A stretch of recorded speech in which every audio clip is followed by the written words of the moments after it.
जिससे बड़ा कोई विद्वान ना हो, वो यदि अपनी विद्वता दिखाएं तो उसको घमंड भी नहीं कहते हैं।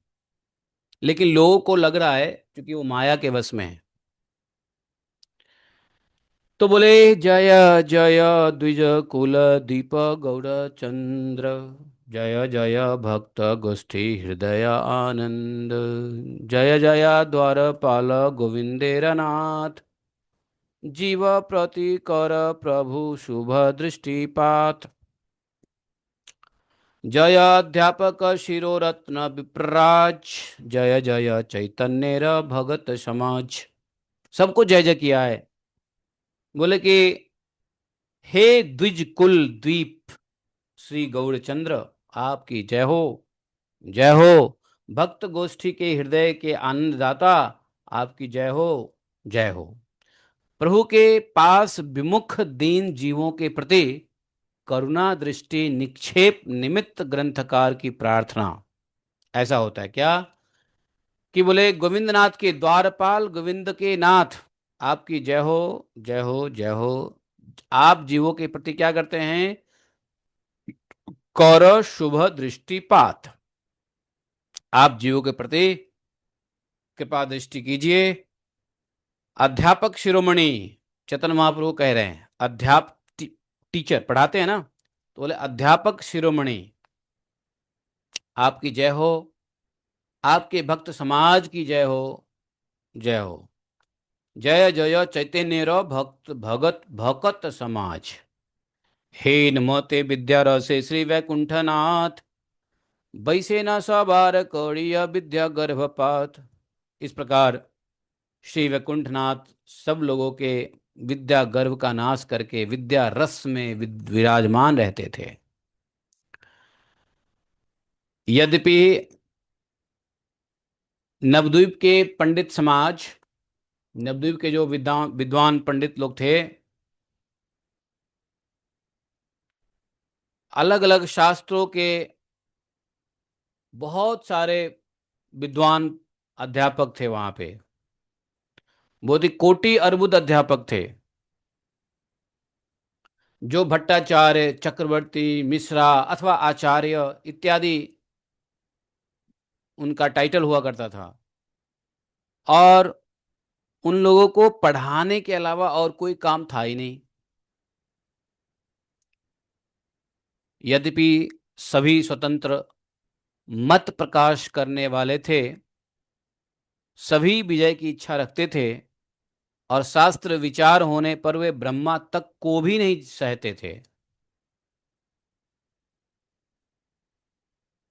सबके जो शास्त्र विचार थे इंडिपेंडेंट था, स्वतंत्रता रूप से सब अपने एक जो है प्रकाशित करते जिसको जैसा। और एक हर विद्वान दूसरे विद्वान को डिफीट करने की कोशिश करता, पराजित करने की कोशिश करता अपनी विद्वता से। और शास्त्र विचार के विषय में अगर किसी दूसरे का ओपिनियन सुनना होता तो उनके बीच सहिष्णुता नहीं थी। मतलब वो इतने एडमेंट थे कि ब्रह्मा जैसे उनके विचार को भी वो खंडित कर देते थे। मतलब उनको इतना शास्त्रार्थ करके जीतने की उनकी इच्छा रहती थी। प्रभु निरंतर उनका जितना आक्षेप करते, उसको सभी लोग एक दूसरे के द्वारा साक्षात प्रभु के मुख से सुनते रहते थे। लेकिन ऐसे विद्वान लोग नवद्वीप में जो कभी किसी दूसरे का मत नहीं सुनते थे, लेकिन चैतन्य महाप्रभु जब बोलने लगते तो सब उनकी बात को सुनता। और चैतन्य महाप्रभु की बात की खंडन खंडन करने की तो खैर शक्ति ही नहीं किसी में थी। फिर भी तथापि ही हेन जाना नाही प्रभु प्रौति, ऐसा कोई व्यक्ति नहीं था जो प्रभु का प्रतिवाद करने की शक्ति रखता था। प्रभु को देखने मात्र से ही संभ्रम के साथ सभी लोग नम्र होकर के एक और हट जाते थे। जैसे ही देखते थे निमाई पंडित आ गया, सब संभ्रम, सर झुकाते, साइड में हो जाते विनम्रता के साथ। यदि कोई प्रभुपाद प्रभु जी के यदि कोई निमाई पंडित महाप्रभु के साथ बातचीत करते तो वही व्यक्ति प्रभु का बहुत बड़ा दास बन जाता। एक बात किया नहीं कि महाप्रभु का फॉलोअर बन जाता था।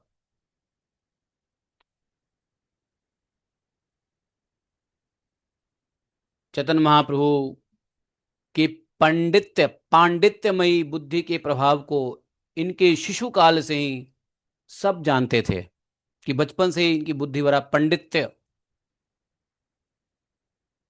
ज्ञानी हैं, क्योंकि वे गंगा तट पर इनकी वैसी बातों को सुना करते थे। सभी वैष्णव लोग गंगा तट पे इनकी भाषण सुनते थे, तो सब जानते कि बचपन से ही पांडित्य है। प्रभुर पांडित्य बुद्धि शिशु काल हईते, सोबे जाने न गंगा तीरे भाल मते। कोन रूपे के है प्रभु दीते नाही पारे, इहाओ सबार चित्ते जागए अंतरे।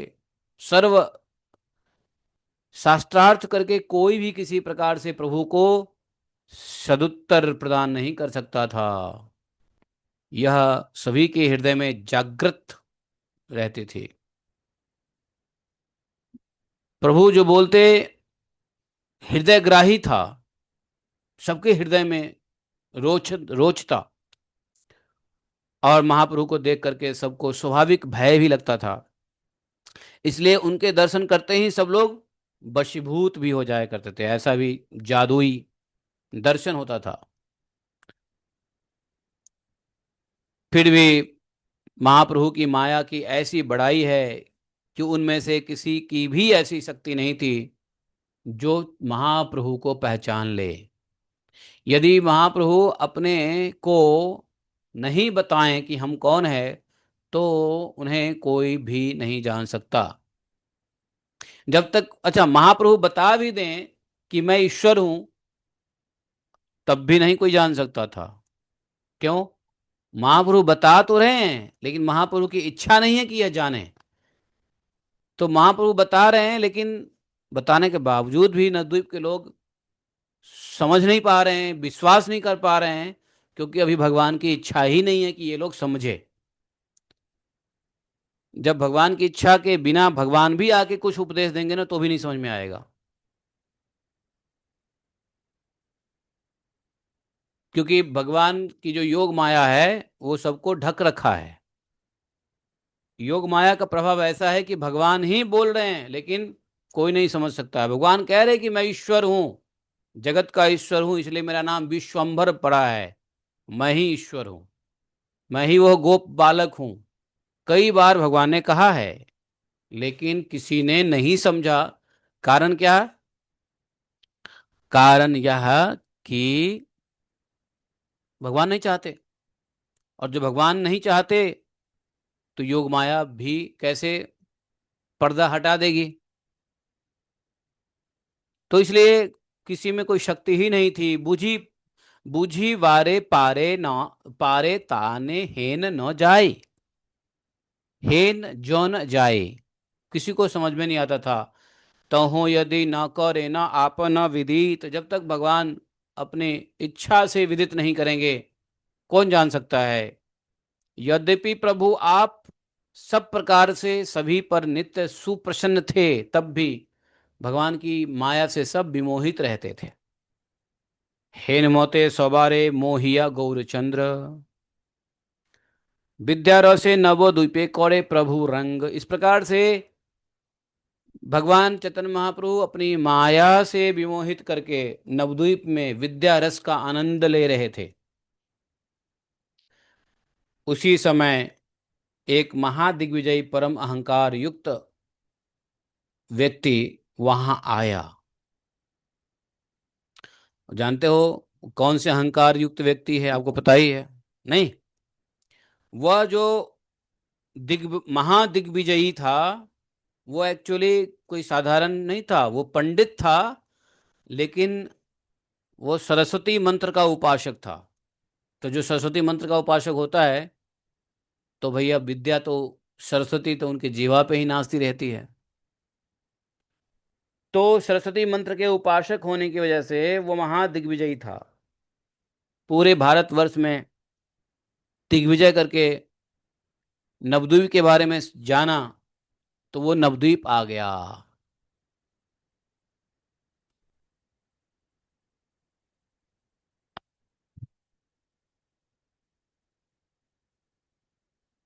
तो ये सरस्वती को क्या कहा है? विष्णु भक्ति स्वरूपिणी, विष्णु बक्ष स्थिता, मूर्ति भेदे रमा सरस्वती जगत माता। तो सरस्वती जी कौन? बोले कि विष्णु भक्ति स्वरूपिणी, और श्री विष्णु भगवान के वक्ष स्थल पर रहने वाली श्री लक्ष्मी जी की ही अन्य मूर्ति है, अन्य रूप है, लक्ष्मी और सरस्वती। तो उस सरस्वती ने भाग्यवश उस ब्राह्मण को प्रत्यक्ष दर्शन देकर वरदान दिया था कि तुम त्रिभुवन को दिग्विजयी करोगे। मतलब तीनों लोकों में आपका दिग्विजय होगा, शास्त्रार्थ में कोई आपसे हार नहीं सकता, मतलब कोई आपसे जीत नहीं सकता, सॉरी। भाग्यवश साक्षात सरस्वती का दर्शन और वरदान प्राप्त था इनको। जार दृष्टिपात मात्रे होय विष्णु भक्ति, दिग्विजयी बर वाताह न को न शक्ति। मतलब जिन सरस्वती के दृष्टि गिरने से, जिसके ऊपर दृष्टि पड़ जाए सरस्वती की, भगवान विष्णु की भक्ति प्राप्त हो जाती है। उन सरस्वती द्वारा दिग्विजयी वर देना कौन सी बड़ी शक्ति है? पाई सरस्वतीर साक्षाते वरदान, संसार जनी जीनिया विप्र बुले स्थान स्थान। तो साक्षात सरस्वती से वर प्राप्त करके वह दिग्विजयी पंडित ब्राह्मण संसार को जीतता हुआ जगह जगह घूम रहा था। सर्वशास्त्र जिह्वाया आई से निरंतर, हे नाही जग तेजे देवी दीवे का उत्तर। उनकी जिह्वा पर सर्वशास्त्र निरंतर रहते थे, स्फुरित होता था, और संसार में ऐसा कोई व्यक्ति नहीं था जो उनके प्रश्न का उत्तर दे सके। नाम क्या था आपको पता है ना? यार कक्षा मात्र नाही बुझे कौन जने, दिग्विजयी हई बुले सर्वस्थाने स्थाने। उनके प्रश्न अथवा पूर्व पक्ष को कोई भी नहीं समझ सकता था। वे जगह जगह पर दिग्विजयी होकर भ्रमण करते थे और नवद्वीप की बड़ी महिमा सुनी। सुनी लेना बर नवद्वीपेर महिमा, पंडित समाज जत तार नाही सीमा। बोले कि अरे नवद्वीप में पंडित समाज की कोई, मतलब इतना बड़ा समाज है पंडित का, सब विद्वान है, टीचर है। उन्होंने दिग्विजयी पंडित परम समृद्ध अश्व गज आदि से युक्त होकर सभी को जीतने के लिए नवद्वीप में आए। प्रति घोड़े घोड़े प्रति पंडित सभाए, महाध्वनि उपजिल सर्व नदियाए। समस्त नवद्वीप के प्रत्येक पंडित समाज एवं घर घर में महाध्वनि छा गई थी कि समस्त राज्यों और देशों को जीतकर सबसे जय पत्र लेकर एक दिग्विजयी पंडित नवद्वीप में आया है। ऐसा सबको खबर मिला। सर्व राज्य देशे जीनी जय पत्र लोई, नवद्वीपे आसी याछे एक दिग्विजयी। सरस्वतीर वर पुत्र सुनि सर्व जने, पंडित सवार बड़ चिंता हैल मने। जम्बूद्वीपे यत आछे पंडितेरा स्थान, सबाजिनी नवद्वीप जगते बखान। वह दिग्विजयी सरस्वती का वर प्राप्त किया हुआ पुत्र है। यह बात सुनकर समस्त पंडित समाज के मन में बड़ी चिंता उत्पन्न हो गई। सबको यह पता चल गया कि साक्षात सरस्वती जी ने ही इस दिग्विजय पंडित को वरदान दिया है। तो यह सुनते ही कौन उनसे शास्त्रार्थ करेगा। सभी जितने बड़े बड़े पंडित समाज थे नवद्वीप के ज्ञानी, सबको मन में चिंता हो गया।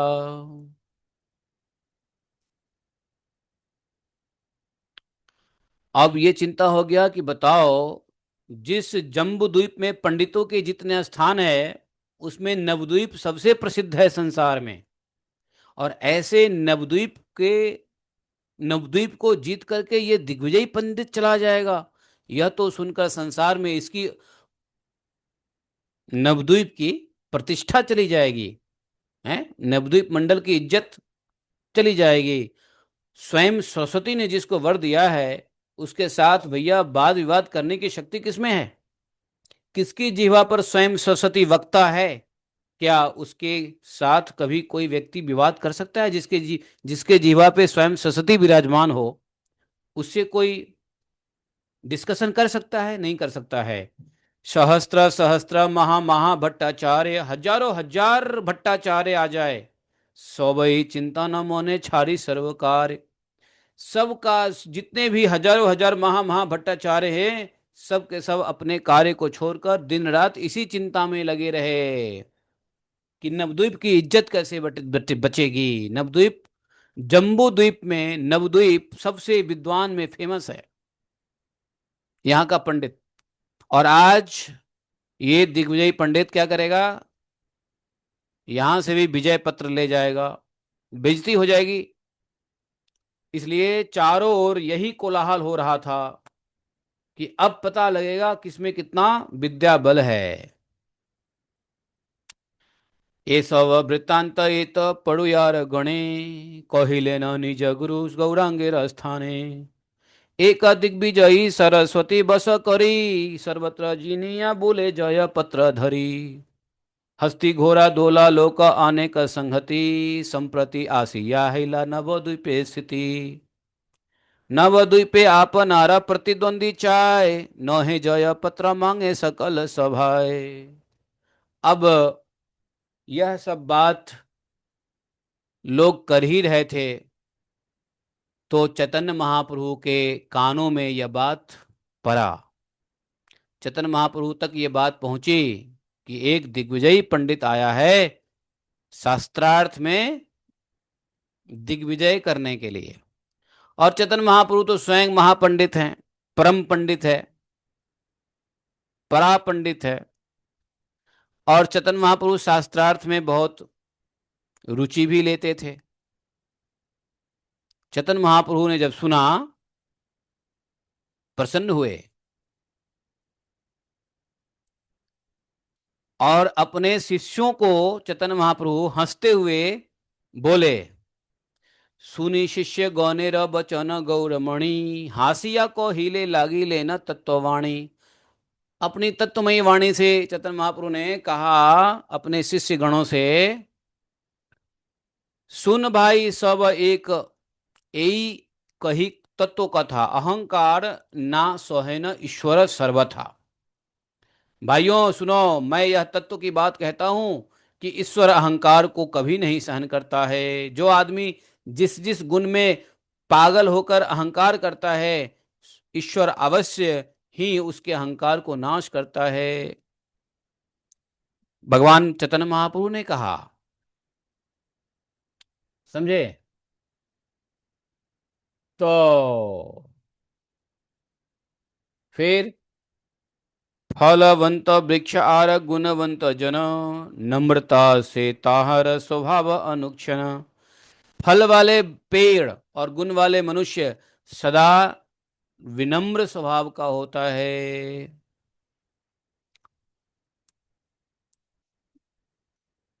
झुकने वाला होता है। नहुष, वेण, वाण, नरकासुर, रावण आदि जो जो व्यक्ति महादिग्विजयी सुने जाते हैं, देखो और समझो कि उनमें से किसका गर्भ चूर नहीं हुआ। देखो, कंस भी महा विजयी दिग्विजयी कहलाता था, रावण महादिग्विजयी, नरकासुर महादिग्विजयी, राजा नहुष, बेण सब महादिग्विजयी कहा जाता था। नहीं, लेकिन आज की डेट में भगवान ने किसका गर्भ चूर नहीं किया? क्योंकि सर्वथा ईश्वर अहंकार नाही सय। ईश्वर कभी भी अहंकार नहीं सहते हैं। एते के ताहार यत विद्या अहंकार, देखिबे ये थाई सब हईवे संहार।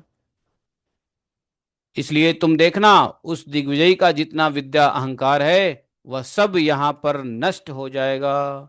इतना कहकर महाप्रभु हंसने लगे और संध्या के समय शिष्यों के साथ आनंद पूर्वक गंगा तट पर पहुंचे। वहां गंगा को नमस्कार कर गंगा जल का स्पर्श करके शिष्यों के साथ गौर हरि गंगा के तट पे ही बैठ गए। सभी शिष्यों द्वारा अनेक मतलब चारों ओर से शिष्य घेर के बैठे हुए हैं और धर्मशास्त्र शास्त्र कथा वार्तालाप करते हुए प्रभु खूब आनंद ले रहे हैं। शिष्य प्रश्न करते हैं, प्रभु कथा सुनाते हैं।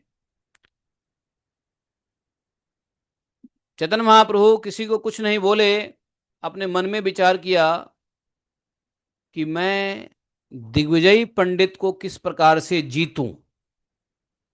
इस ब्राह्मण को बड़ा भारी अहंकार हो गया है कि संसार में मेरा कॉम्पिटिटर कोई नहीं है, प्रतिद्वंदी कोई नहीं है, है? तो यदि इसको सभा के बीच में जय किया जाए तो यह संसार में मृत तुल्य हो जाएगा। मतलब सबके बीच में।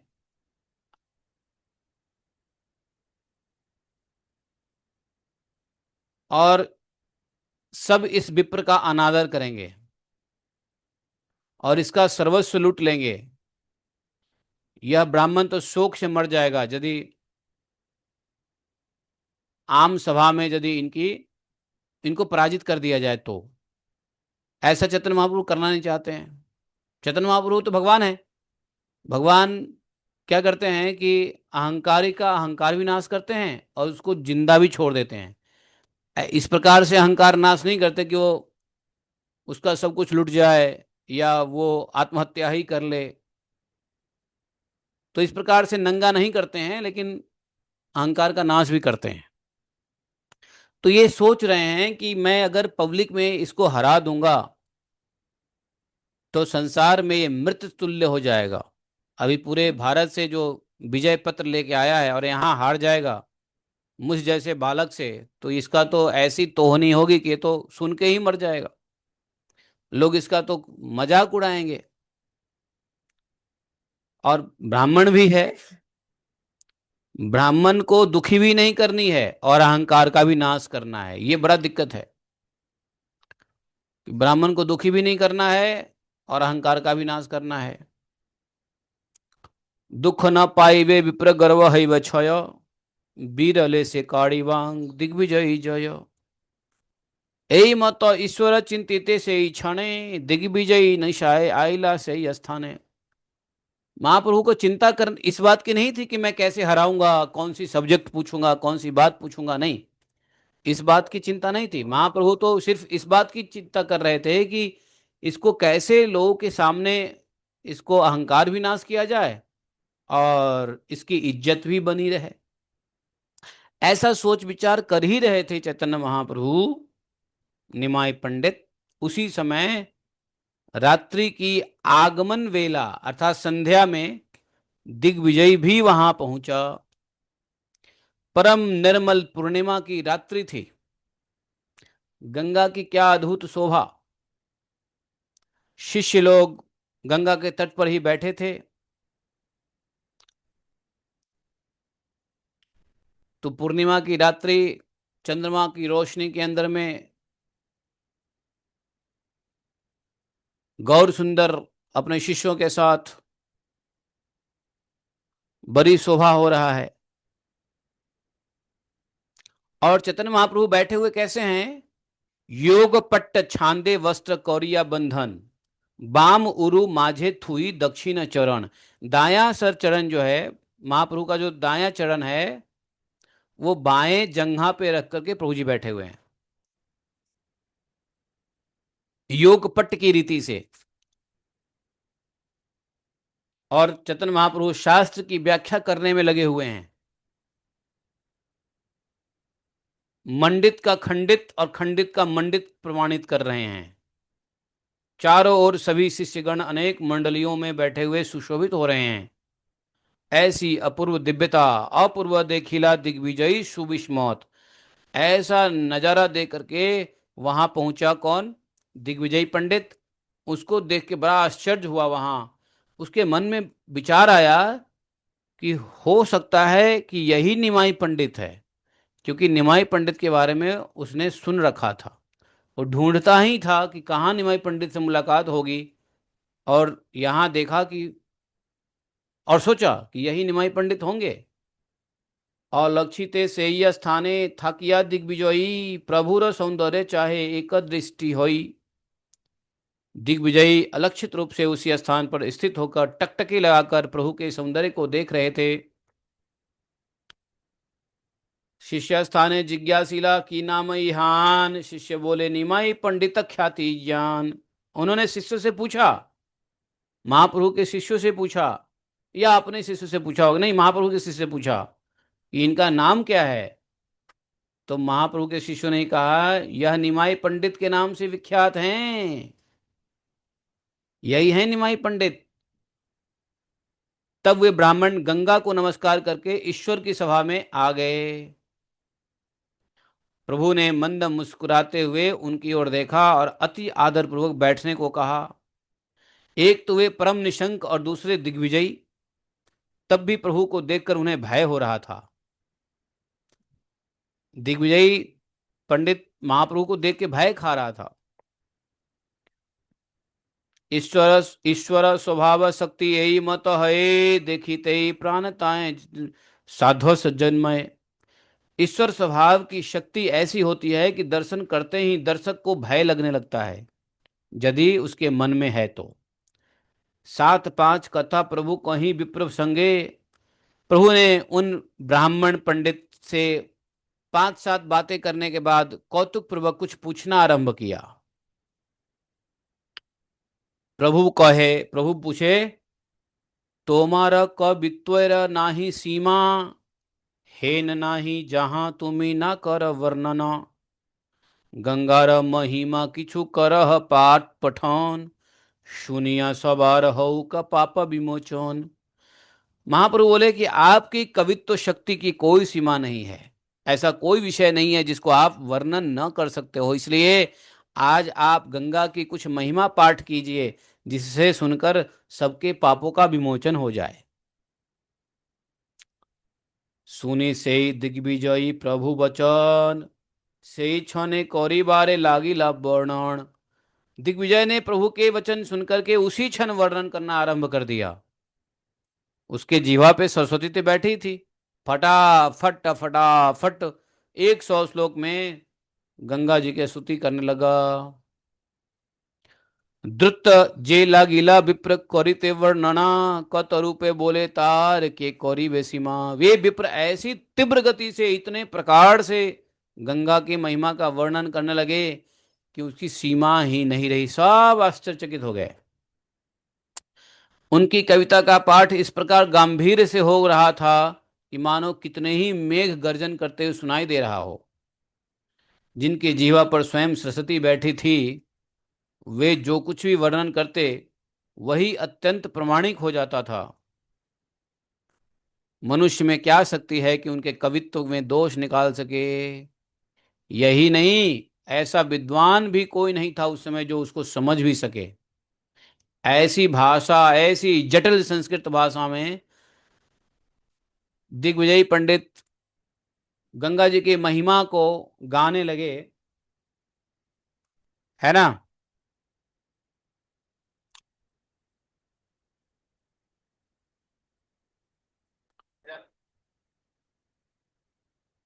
आवाज आ रही है? देखो, आवाज आ रही है। जी प्रभु, आ रही है। बीच में कट गया था इंटरनेट की वजह से। तो चैतन्य महाप्रभु, मतलब सब सुन रहे थे। इतने जटिल संस्कृत भाषा में वो गंगा जी के का वर्णन कर रहा है, इतनी जटिल भाषा में कि कोई समझने की, कोई कोई व्याख्या की बात तो समझ भी नहीं रहे हैं। और चैतन्य महाप्रभु के जितने शिष्य वहां पे थे, सब दिग्विजय पंडित के वाणी को सुन करके हतप्रभ हो गए, अवाक रह गए। राम राम अद्भुत अस्मरे न शिष्यगण, मनुष्य रहे मौत की अस्फुरे कथन। सब लोग आश्चर्यचकित होकर के राम राम ऐसा बोल रहे थे। क्या इस प्रकार का वर्णन का स्फुरन कोई मनुष्य भी कभी कर सकता है? संसार में जितने भी अद्भुत शब्द अलंकार है, उनकी कविता में उनके वर्णन के अतिरिक्त और कुछ नहीं था। अद्भुत शब्दों के अलंकार से वर्णन किया उन्होंने, ऐसे ऐसे शब्द का प्रयोग किया जिसको समझना सभी शास्त्र विशारद मनुष्यों के लिए भी कठिन था। इसी प्रकार एक प्रहर तक दिग्विजय पंडित अद्भुत गति से, धड़ल्ले से गंगा जी की महिमा का पाठ किया, लेकिन पाठ का अंत ही नहीं हो रहा था। कुछ समय बाद दिग्विजय वर्णन करते करते रुके और हंसते हुए चैतन्य महापुरुष से बोले, आपका शब्द जोड़ने का जो अभिप्राय है वह आपके समझाए बिना समझा नहीं जा सकता। महाप्रभु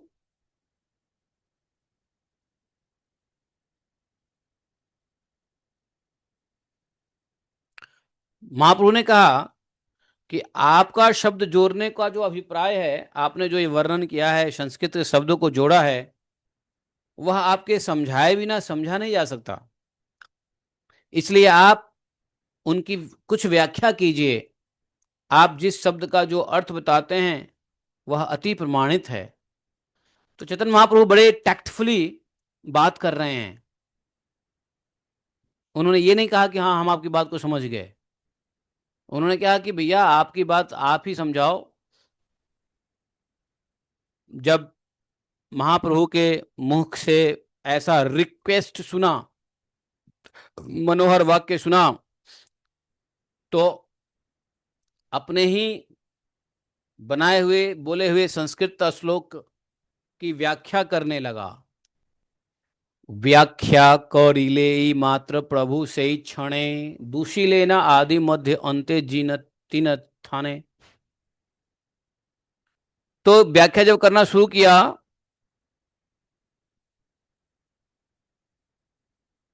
उसी समय महाप्रभु ने उसके द्वारा गाए हुए कविता को आदि मध्य और अंत तीनों स्थान में दोषपूर्ण बता दिया। बोला कि आपने देखो यहाँ यहाँ गलती की है, शुरू में ये गलती की है, बीच में ये गलती है, अंत में ये गलती है।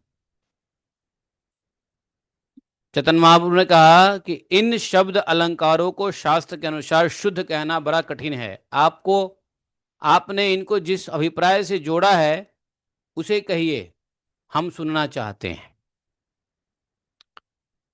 इतने बड़े दिग्विजयी सरस्वती पुत्र को कुछ भी सिद्धांत पूर्ण न आया। उसकी बुद्धि कहाँ चली गई पता ही नहीं, चुप हो गए, कुछ बोल ही नहीं पा रहे हैं। दिग्विजयी पंडित कुछ सात पांच उल्टा पुल्टा ही बोल रहे हैं, लेकिन भली भांति समझा नहीं पा रहे महाप्रभु को। और जो बोल रहे हैं चैतन्य महाप्रभु उसका खंडन कर रहे हैं। न जाने उनकी सारी इंटेलिजेंसी कहाँ चली गई। वे विप्र दिग्विजय पंडित स्वयं अपनी बात को समझ नहीं रहे थे कि मैं क्या बोल रहा हूं। तब प्रभु बोले, इसे रहने दीजिए, कुछ और पढ़िए। किंतु उनमें अब पहले की तरह पढ़ने की शक्ति रही नहीं। महाप्रभु बोले कि अब ठीक है, दोष निकाल दिया, लेकिन उसके बाद महाप्रभु छोड़ो इन लोगों को, इन बातों को छोड़िए, कुछ और पढ़िए। लेकिन जैसे ही महाप्रभु ने कुछ पढ़ने को कहा, अब दिग्विजय पंडित के मुंह में ताला लग गया। मतलब कुछ बोल ही नहीं पा रहा है, कुछ पढ़ ही नहीं पा रहा है, कुछ शक्ति नहीं है। समझे? जिन प्रभु के सामने वेद भी मोहित हो जाते हैं, उनके सामने दिग्विजय जी मोहित होना क्या विचित्र बात तो है ही नहीं। जिसके सामने वेद भी मोहित हो जाते हैं, उनके सामने दिग्विजयी पंडित मोहित हो जाए तो क्या आश्चर्य है। स्वयं अनंत देव ब्रह्मा एवं शिव जिनकी दृष्टि से अनंत भुवनों के सृजन रक्षण लय होता है, वे देव भी जिन प्रभु के सम्मुख मोहित हो जाते हैं, फिर भी उन विप्र का प्रभु के सामने मोहित होना कौन सी विचित्र बात है। बोले लक्ष्मी सरस्वती आदि जितने योग माया हैं, उनकी छाया से अनंत ब्रह्मांड मोहित हो जाता है, तो भैया ये दिग्विजय पंडित कौन आश्चर्य की बात है। बोले कि वेद कर्ता आदिशेष श्री शेष भी जिनके सामने मोहित हो जाते हैं, उनके सामने दिग्विजयी मोहित होगा कौन सी विचित्र बात है। ये सब कार्य मनुष्य के द्वारा होने बड़े असंभव है, इसलिए हम कहते हैं कि इनके सभी कार्य सर्वोपरि है। ईश्वर जो कुछ कर्म करता है वह सब मूलतः दुखित जीवों को निस्तार करने के लिए, दुखित जीवों का उद्धार करने के लिए। समझे। जब दिग्विजय पंडित पराजित होने लगे, तब प्रभु के सभी शिष्य उनका परिहास करने ही हंसने लगे। प्रभु ने अपने शिष्यों से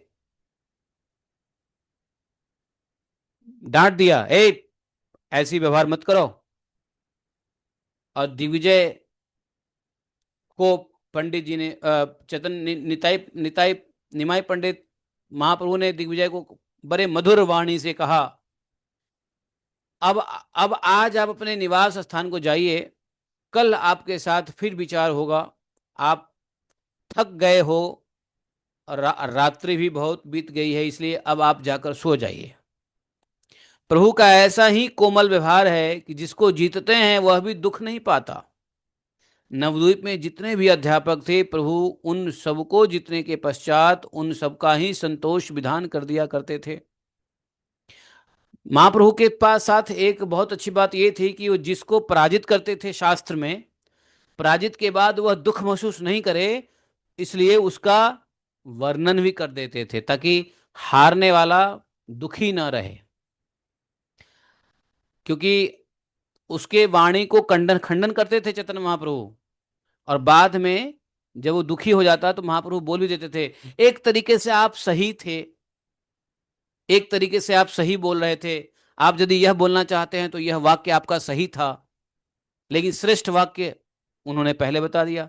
तो इस प्रकार से नदिया में जितने भी पंडित थे जिसको हराते थे चैतन्य महाप्रभु, उसको दुखी नहीं करते थे। ये बात था। एक होता है ना कि शास्त्रार्थ कर लिया, शास्त्रार्थ में जीत गए, तो भैया अब तुमको तो मरना ही पड़ेगा, वो जल समाधि लेनी ही पड़ेगी। वो कौन था ऐसा पंडित, क्या नाम था उसका? एक पंडित था ना जो शास्त्रार्थ का, उसका एक शर्त था कि जो हमसे हारेगा वो जल समाधि लेगा। हैं? अष्टावक्र के कहानी में है ये। अष्टावक्र के पिताजी को उसने जो है जीत लिया, जीत करके अष्टावक्र के पिताजी को लेना पड़ा जल समाधि। तो ये सब बकवास है। महाप्रभु शास्त्रार्थ कर भी रहे हैं, हरा भी रहे हैं, लेकिन हारने वाले को प्रोत्साहित करके खुश करके छोड़ते हैं, ऐसा बताया गया है। दुखी नहीं करते, उसके दुख का निवारण भी करते हैं। इसलिए कहा कि अब आप अपने निवास स्थान जाइए और हम कल विचार करेंगे।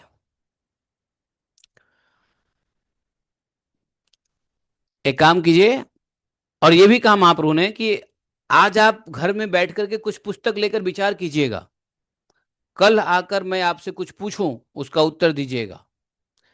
प्रभु जीत कर भी किसी की मर्यादा को हानि नहीं पहुंचाते थे, जिससे सब उनसे संतुष्ट हो जाते थे। ऐसा ही है उनकी लीला। इसलिए नवद्वीप में जितने पंडित थे, वे सभी प्रभु के प्रति मन में बड़ी प्रेम रखते थे। अब प्रभु भी अपने शिष्यों के साथ घर की ओर चले।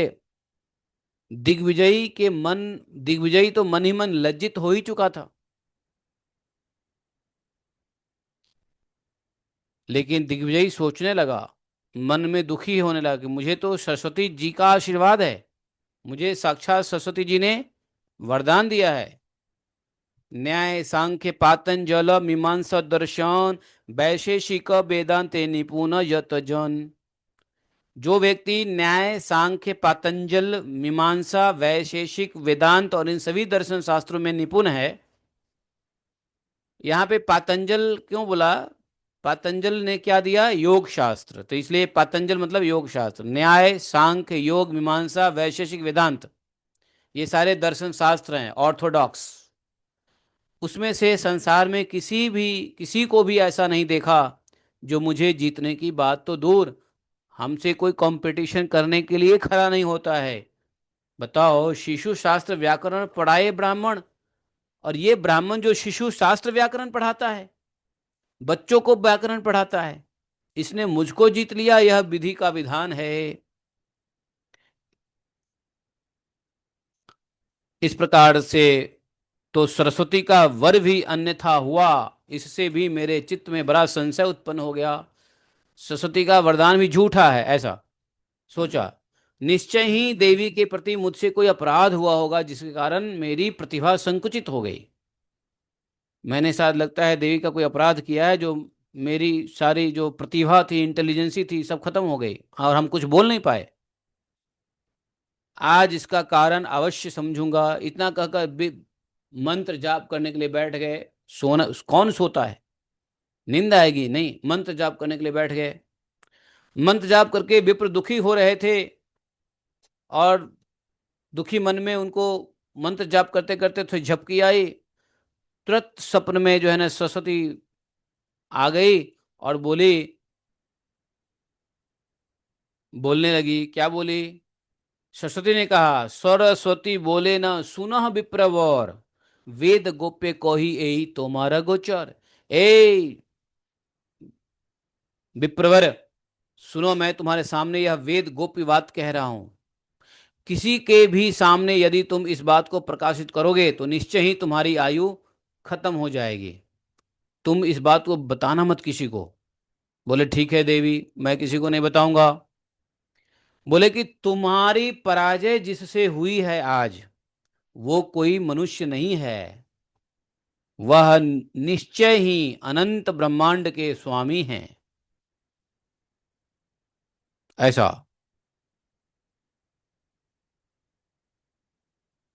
मैं सर्वदा जिनके चरण कमलों की दासी हूं, उनके मुख जाने में मुझे लज्जा आती है। मुख मतलब सम्मुख। मैं उनके सामने नहीं जा बोल सकती कुछ भी, क्योंकि मैं उनकी दासी हूं। देवर्षि नारद द्वारा अपने गुरु ब्रह्मा के निकट भगवान विष्णु और माया के स्वरूप की जिज्ञासा करने पर ब्रह्मा श्री भगवान को प्रणाम करके उस विषय में कह रहे हैं।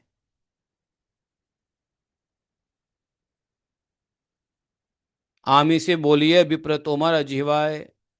ए विप्र, तुम्हारी जीवा पर मैं बोलती तो हूं, किंतु प्रभु के सामने मेरी शक्ति काम नहीं करती। वो प्रभु हैं। आमर की दाएं शेष देव भगवान, सहस्त्र बदने वेद कौड़े जे बखान। बोले मेरी तो क्या चले, अरे मेरे सामने तो वे शेष देव भी मोहित हो जा, उनके सामने शेष देव भी मोहित हो जाते हैं। मैं किस खेत की मूली हूं? और जो अपने हजारों मुखों से वेदों का बखान करते रहते हैं, तथा ब्रह्मा और शिव भी जिनकी उपासना करते हैं, अरे वही पर ब्रह्म नित्य शुद्ध अखंड अव्यय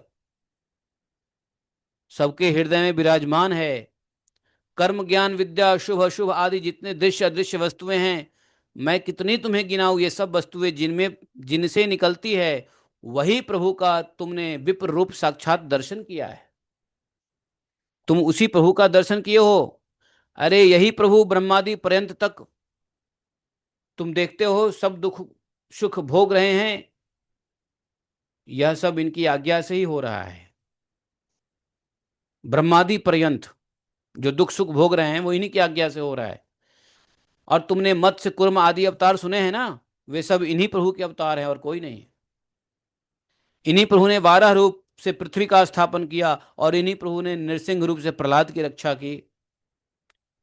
एई जेई से 12 रूपे क्षिति स्थापिता, एई से नृसिंह रूपे प्रहलाद रक्षिता, एई से वामन रूपे बलिर जीवन, जार पाद पद्म हरिते गंगारा जन्म।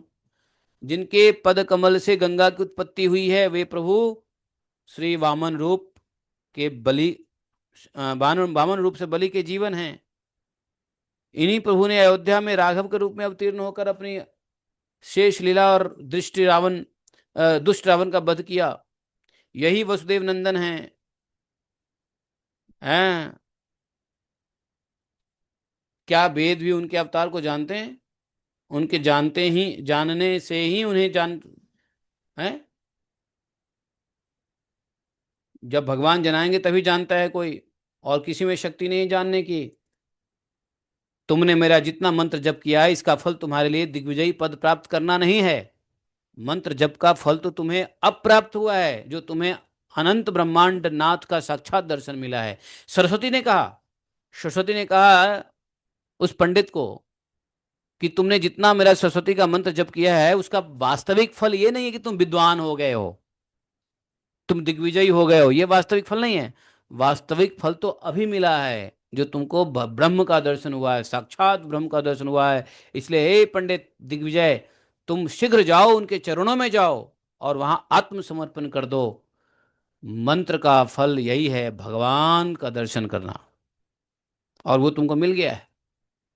इतना कहकर सरस्वती दिग्विजय पंडित के स्वप्न से अंतर ध्यान हो गई और तुरंत दिग्विजय पंडित जाग गए। जागते ही उसी समय, सुबह का समय था, दिग्विजय पंडित महाप्रभु के यहाँ चल भाग के आ गया।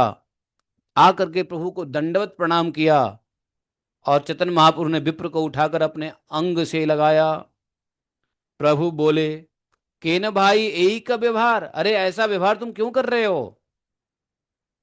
विप्र ने कहा, कृपा दृष्टि जेहे ना हो तोमार, जैसी आपकी कृपा हुई है। प्रभु ने कहा, आप तो दिग्विजयी हैं, तो फिर मेरे साथ ऐसा व्यवहार क्यों करते हैं? दिग्विजय ने कहा, हे विप्रराज सुनिए, आपके भजन से ही सर्व कार्य सिद्ध होता है। कलयुग में विप्र रूप से आप ही साक्षात श्री नारायण हैं। आपको जानने की समर्थ किस मनुष्य में है? मेरे चित्त में उसी समय संशय हो गया था जब आपके पूछने पर मेरे मुख से कोई वाक्य नहीं निकल रहा था। आपको सर्ववेद विनय की मूर्ति कहते हैं, वह मैंने साक्षात देख लिया है जो सत्य है। आपने 3 बार मुझको पराजित किया, तब भी आपने मेरे गौरव को नष्ट नहीं होने दिया। ऐसा भी क्या ईश्वर शक्ति बिना किसी और में हो सकता है क्या? ईश्वर शक्ति के बिना ऐसी, इसलिए आप निश्चय ही नारायण हैं। तो हम लोग यहाँ रुक जाते हैं और आगे कल पढ़ेंगे। तो दिग्विजय पंडित चैतन्य महाप्रभु के स्वरूप को समझ गए, वो भी सरस्वती की कृपा से। देखो ये जितने देवी देवता है ना, ये देवी देवता की उपासना भी कुछ गलत नहीं होता है। देवी देवता की उपासना से ही भगवान की प्राप्ति होती है, और देवी देवता जब करते हैं कृपा तो भगवान की प्राप्ति होती है। लेकिन जो देवी देवता को भी नहीं पूजेंगे उनको तो भगवान कैसे मिल सकता है?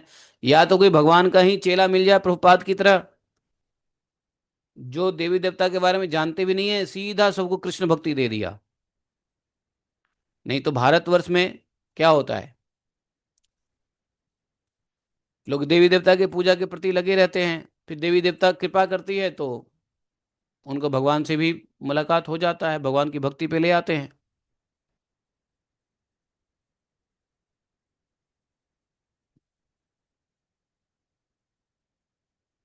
तो यहाँ पर जो है सरस्वती के उपासक था दिग्विजय पंडित, सरस्वती के उपासक। और सरस्वती ने उनको बताया कि तुम्हारे उपासना का यह भगवान का दर्शन ही सबसे बड़ा फल मिला है। विद्वान होना, दिग्विजयी का सर्टिफिकेट लेना, ये हमारे मंत्र का कोई फल नहीं है, ये तो प्रतिफल है। फल तो वास्तव में फल है तो भगवान का दर्शन जो तुमको हो गया, जाओ जल्दी सरेंडर करो। तब दिग्विजय पंडित गए और सरेंडर किया। आगे की कथा हम लोग कल पढ़ेंगे। धीरे धीरे चैतन्य महाप्रभु की सारी लीलाएं हम लोग पढ़ रहे हैं, समझ रहे हैं। ऐसे चैतन्य महाप्रभु के लिए गाओ, श्री कृष्ण चैतन्य प्रभु दया कर मोरे, तुम बिना के दयालो जगत संसारे, पवन हो